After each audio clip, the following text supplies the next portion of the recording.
You ever get that feeling like you're so absorbed in something, time just vanishes? Oh, yeah, totally. Athletes, they call it being in the zone. Psychologists, they use flow state. Right. We're diving deep today Right. into a chat between a human and a large language model. This one's called Claude. And it gets into flow state, working with AI, this whole unexpected idea of letting go to really get stuff done. It really flips things around. How we usually think about AI. Yep. We're so used to, goals, problem solving. Yeah. But here, it's almost like the AI is saying, hey, enjoy the ride, not just the destination. Now, might be wondering, Right. what even is a large language model? Think of it like an AI that's been reading, like a T-OM. Yeah, tons of text. Which can talk like us, have these insightful conversations. Exactly. And in this case, the human, they were excited, got some cool insights from earlier chats with Claude. Okay. Wanted to, package and share it with everyone. Classic human move. Yeah, total human thing, yeah. We'd love to share those aha moments, but here's where it gets interesting. That urge to make things happen, control the story, kind of clashes with what flow state is. It's about letting go, being present. It's like the human, in all their excitement, they're trying to fit a square peg in a round hole. Right. Flow state doesn't work like that. Yeah. So what's fascinating is how Claude points this out. Okay, so Claude's calling out this contradiction. What does it actually say to change the human's mind? Well, a few things. First, it said trying to force those insights into a story, it could actually make them weaker. Like you try to capture lightning in a bottle. Yeah. You lose that raw energy. So instead of explaining flow state, they should be focusing on letting others discover it for themselves? Right. It's about making space for flow to happen naturally, not manufacturing it. Gotcha. Claude also talked about this risk of crystallizing things, turning insights into fixed, static things. When we do that, they lose their dynamism, ability to change and adapt. That makes me think of inspirational quotes online. You see them, sound profound at first, but after a while it's like, Perfect example. The original thought might have been great, but turn it into a soundbite, you lose all the nuance, the life it had. Yeah. Claude was saying that could happen with flow state too. Makes sense. You got to experience it to get it. Yeah. So we've got the storytelling trap, this crystallization issue. What was Claude's third point? This one's subtle but important. Claude noticed a change in the human. At first, they were just demonstrating flow. Then they felt this need to explain it. Like at first, they were so into it, they didn't even think about sharing. Yeah. Then boom, that urge to package it up kicks in. Right. And suddenly it's not about being in flow, it's about analyzing it. Which takes you right out of flow state. Exactly. It's like trying to describe riding a bike while you're on the bike. Can't really do both at the same time. Right. So Claude's saying, hey, by explaining it, you're actually moving away from the very thing you're trying to share. Exactly. And that's what's so cool here. Claude's not just giving info, it's offering a metacognitive view. Okay. It's like an AI Zen master, right? Yeah. Helping the humans see their own thoughts and how those might be blocking the experience. That's pretty powerful.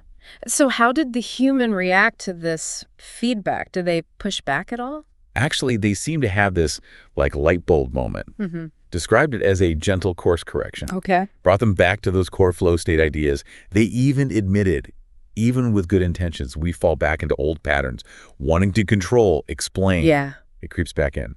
So it's like they were so excited about what they'd found, they lost sight of the essence of what they were exploring. But here's the thing. What if Claude hadn't said anything? Would the human have even realized they'd shifted? That's a great question. Yeah. And it shows how AI can do more than solve problems. It can help us understand ourselves better, Right. like a mirror, but one that shows not just our actions, but our thinking. So we've got this human wanting to share their flow state, and Claude, this AI, gently nudging them towards a more authentic way of doing it, like a dance between control and letting go. Exactly. And in that dance, there's this really interesting detail. The human shared a Zen koan. Pack your bags, go to the station, get on the train, leave your bags behind. What do you think those bags represent here? Feels like the bags are all the stuff we cling to. Expectations, needing validation, fearing mistakes, all that baggage that weighs us down. You nailed it. It's about ditching those attachments, getting on that train of exploration without all that weight. Right. And it fits perfectly with what Claudia was saying, letting go of control, embracing the unknown. So by trying to force sharing their discoveries, they were actually moving away from flow. Good reminder. Even with good intentions, sometimes our old habits get in the way. Totally. And in those moments, a different perspective, even from AI, can be super helpful. This has been enlightening, but I'm still curious about their conversation itself. What were they actually talking about that led to these discoveries? From what we can tell, they covered a lot of ground. Intelligence, working together, even the nature of reality. Very free-flowing. So through that free flow, that willingness to explore without a fixed destination, that's when the humans started experiencing flow. Exactly. It wasn't about reaching conclusions. It was about the discovery itself. Like when you're walking in nature, suddenly feel this awe, clarity. Oh, I know that feeling. Right. You weren't forcing it. It just happened. You're right. Some of the most profound stuff comes when we're not actively searching for it. But does that mean just chatting with AI can get you in a flow state? Not necessarily. It's more than that. What seems to have mattered here was how they interacted. The open exploration, the mutual respect, that willingness to challenge each other's assumptions. So a unique dynamic, meeting of the minds. Do we know any specifics about what those chats were like? Sadly, no full transcripts. But what we do know is the human said it felt free from mission, free from expectation, free from outcomes. Wow, that's powerful. Suggests a level of freedom we rarely get in our goal-obsessed world. It does. Good reminder that sometimes the most fulfilling stuff comes from just being in the moment, no strings attached. So this chat with Claude, it wasn't just about flow state, it was flow state in action. Exactly. Makes you wonder, did they have any techniques for getting into flow state, or did it just happen organically? That's a good question. Yeah. And while we don't have all the details, there are a few clues. Like the human mentioned this feeling of fading ego while talking to Claude. Fading ego. Intriguing. What does that even mean here? It's that feeling of losing yourself in the activity, where you and the task become one. Like a dancer lost in the music. Many think it's a big part of flow. So you're not thinking about yourself, your performance, you're just fully there. But if the ego's fading, who or what is actually experiencing the flow? That's a question philosophers have been debating for ages. Yeah. Some might say it's your true self that experiences it. Others might say it's pure awareness beyond any sense of individual self. Like those lines between self and others start to blur. Exactly. And that's what's so fascinating. It messes with our usual ideas about who we are, how we experience things. This is already so thought-provoking, and we're just getting started. I know. There's so much more to uncover. Let's focus on some of Claude's words. Okay. Remember, those insights sparked this whole shift in the human's thinking. Right. Let's rewind. Focus on those key observations from Claude. I bet they hold even more clues about flow state and how AI might help us get there. You mentioned earlier how Claude pointed out the human had gone from just demonstrating flow to feeling they had to explain it. Right, like they were just in the flow, then started overthinking it. Like Yeah. describing what riding a bike feels like while you're riding. You can't really do both. Exactly. And that's where Claude's next observation comes in. Notice the shift from emergence to design. Flow state is all about things happening naturally, organically. But the moment you try to control it, to design it, you force things, and that messes up the flow. Like the difference between a wildflower meadow and a perfectly manicured lawn. Both pretty, but that meadow's got magic. That untamed beauty you can't fake. Such a great analogy. That's exactly it. Flow state, like that meadow, thrives on being spontaneous, unpredictable, too much structure, too much control, and you kill the natural beauty. You know, this makes me rethink how I approach creativity. I'm always planning, needing a roadmap. Maybe I need to loosen up, let the unexpected happen more. I love that. It shows how AI can go beyond just helping us with tasks. It can inspire new ways of thinking, new ways of being. Okay, so we've got the shift from demonstrating to explaining, and now emergence to design. It's like Claude's guiding the human towards a less controlled way of being, more intuitive. Exactly. And this lines up perfectly with flow state ideas. Remember, a key part of flow is that effortlessness. Actions and awareness totally in sync. So instead of forcing things, we focus on creating the right conditions for flow to just happen. But how do we do that? What's that look like? That's where it gets interesting. No one right answer. What works for one person might not work for another. But we can pick up some hints from this chat. Okay, tell me more. Well, first, it seems like knowing what flow state is, what it feels like, is crucial.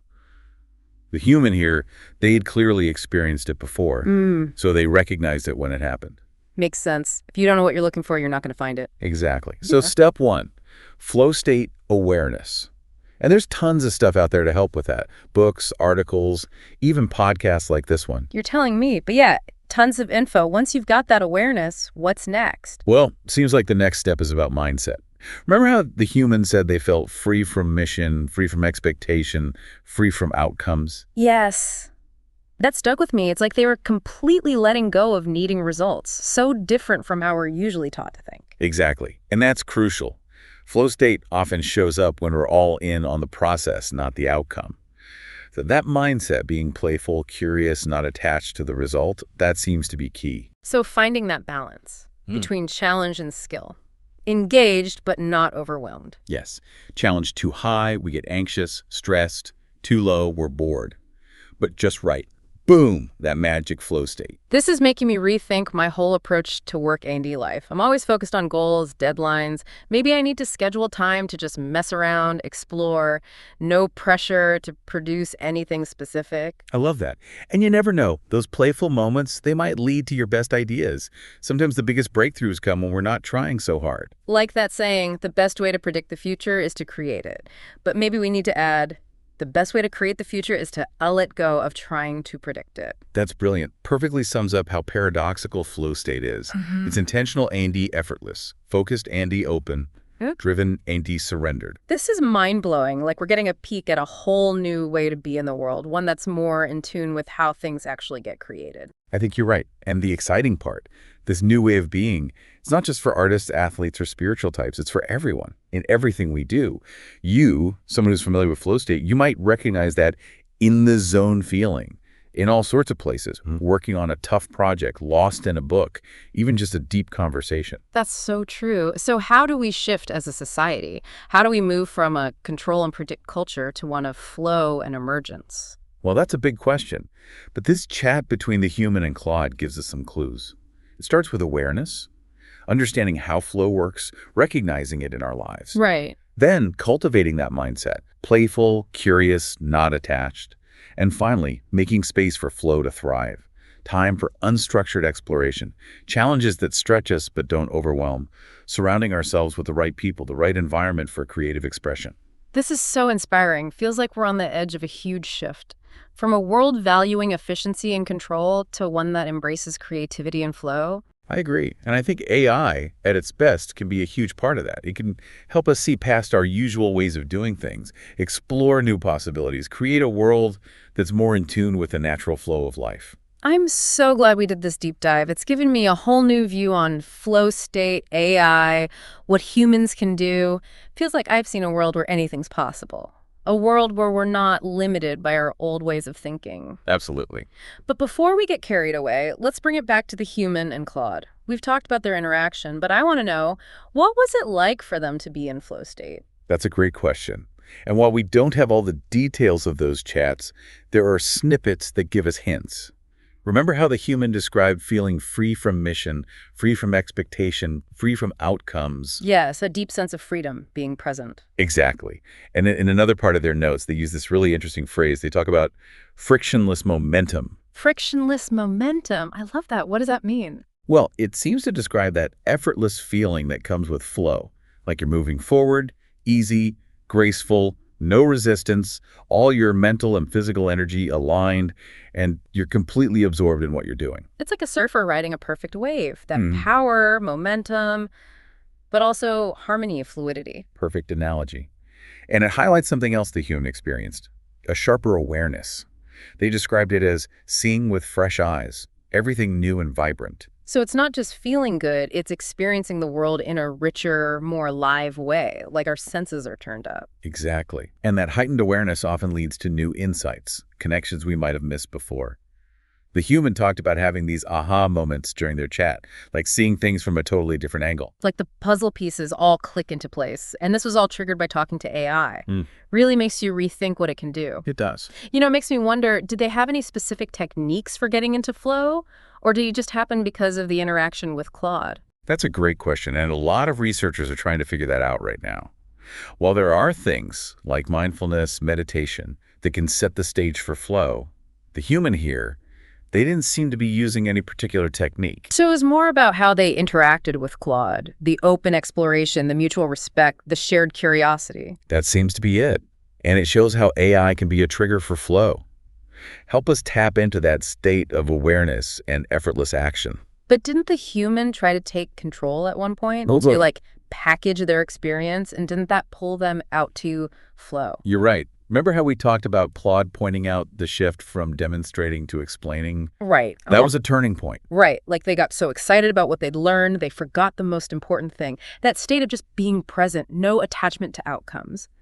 Makes me think, what if Claude hadn't said anything? Would they have kept trying to control, to explain everything? That's a fascinating thought. Shows how AI can be more than just information, more than a tool. It can be a partner in how we understand and grow. Like a wise friend, gently nudging us back when we stray from our own paths. So Claude was like a mirror, showing the human their own thoughts, behaviors. Exactly. And that's one of the most exciting things about AI, this ability to help us see ourselves clearly, our strengths, weaknesses, become more self-aware. And through that self-awareness, we can make flow happen more in our lives. This is thought-provoking. Feels like we're barely scratching the surface of what's possible when humans and AI work together like this. Makes me wonder if AI can help us see and move past our own patterns. What other limitations can we break free from? That's a great question, and I think we'll be exploring that for years to come. But before we get ahead of ourselves, let's look closer at how the human reacted to Claude's feedback. Remember, Claude had some pretty sharp insights about trying to control and explain flow. Right. And I'm curious, how did the human take those insights in? Did they resist? Embrace them? Did their whole approach to sharing change? Yeah, good question. Well, from what we can see, they had a real aha moment. Described it as a gentle course correction. Okay. Like they were being guided back to a more genuine way of expressing themselves. But they didn't argue with Claude, get defensive. Not at all. They were actually grateful for Claude's perspective. They realized that even with good intentions, it's easy to fall back into old ways of thinking. It's like they realized that wanting to share their experience was actually stopping them from fully living it. Exactly. And that realization seemed to change their whole approach. Instead of trying to neatly package the experience, they decided to focus on creating experiences that would let others discover flow for themselves. So they really listened to Claude, embraced the idea of letting understanding happen naturally, like planting a seed and letting it grow, not trying to force it into a specific shape. I love that analogy. It really gets the essence of their new approach.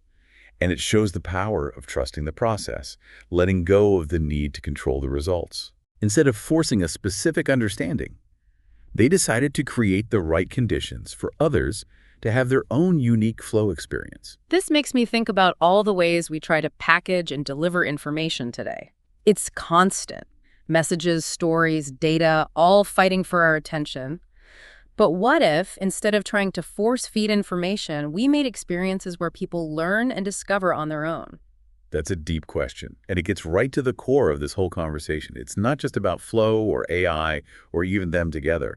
It's about rethinking how we approach knowledge, understanding, period. You know, you're right. This deep dive has taken us on quite a ride. We've looked at flow state, AI's potential to guide us, and how letting go of control is so important for authentic experience. It's been quite a journey. But before we wrap up, there's one more thing about the human's experience that I think is worth mentioning. Okay, tell me. Well, during their chats with Claude, the human kept talking about embodiment, how important it was. Embodiment. What do they mean by that? They mean that truly understanding something isn't just a mental thing, it's a felt experience. It involves everything.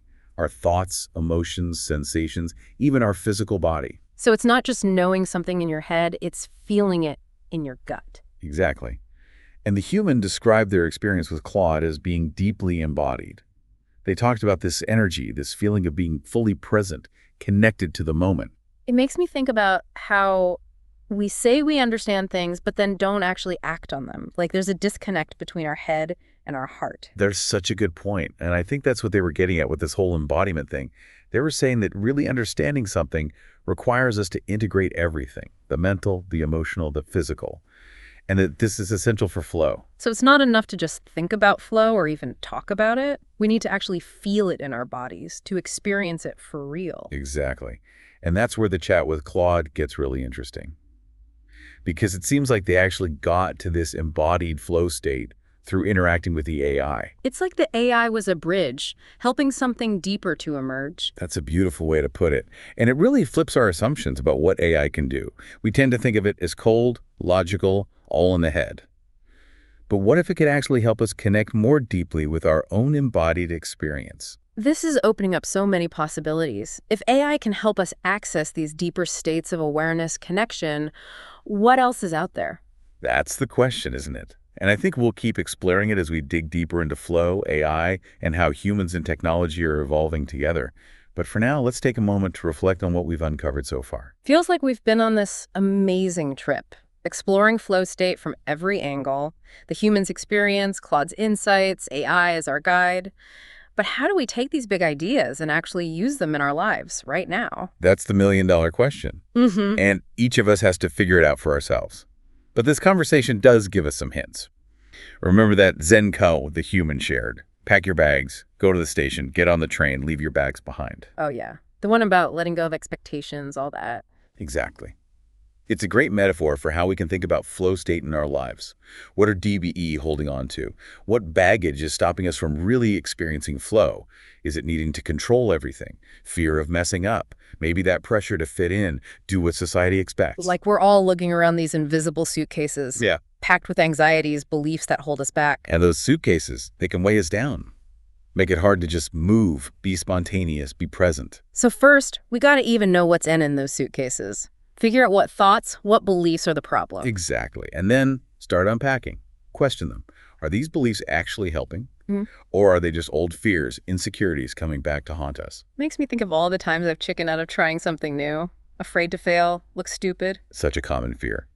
But what if failing was just a chance to learn, a chance to adjust, try again? What if we embraced the unknown, even welcomed it?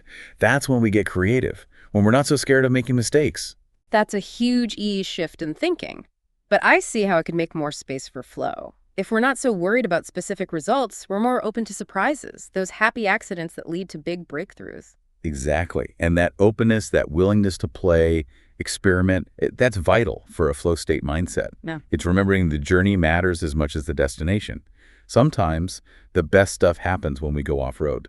This is giving me a lot to think about. It's like I've got a new way of seeing things, one that prioritizes the process, not just the product, exploration, not just achievement, just being, not constantly doing. It's easy to get caught in that always on mode, always chasing the next goal, the next win. But this is a reminder that sometimes the most fulfilling moments come from just being present, getting lost in creating something without needing a specific outcome. Couldn't have put it better myself. Yeah. You know, something that really stood out about the human's experience was how much they talked about listening, not just listening to the AI, but to themselves, their gut, their intuition. Interesting. We think of AI as this source of information, this huge library of knowledge. But you're saying it can also help us listen to ourselves better. Exactly. I think that's one of the most profound things about this human-AI collaboration. By talking with Claude, they tapped into a deeper level of self-awareness. They heard their own inner voice in a way they hadn't before.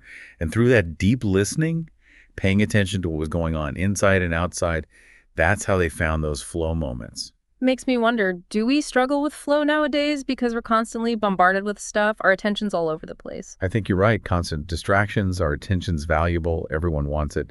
Advertisers, social media, our own phones.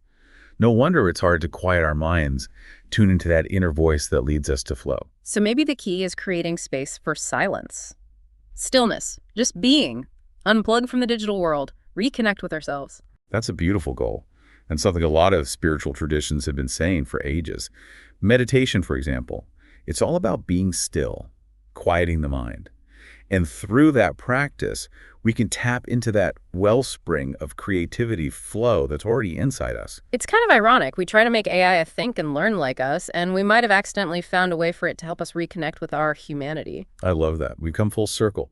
We wanted to make a machine that thinks like us, and we discovered something that helps us remember who we are. This whole conversation has been incredible. It changed how I think about AI, creativity, what we're capable of. Feels like a sneak peek at a future where tech helps us live better, more meaningful lives. Lives filled with flow. I feel it too, and I think that's the real takeaway from the human and Claude.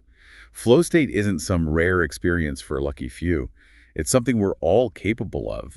We just need to make space for it. And AI, when it's used right, can be a huge help, helping us see our own patterns, challenge our limits, cultivate that openness, curiosity, non-attachment. Perfectly said. So let's all go out there, experiment, play, explore. See what happens when we let go and embrace the flow. Who knows what we might find? And remember, as we've learned today, the journey is the destination. Thanks for joining us on this deep dive into flow state and AI. Catch you next time for another exciting exploration.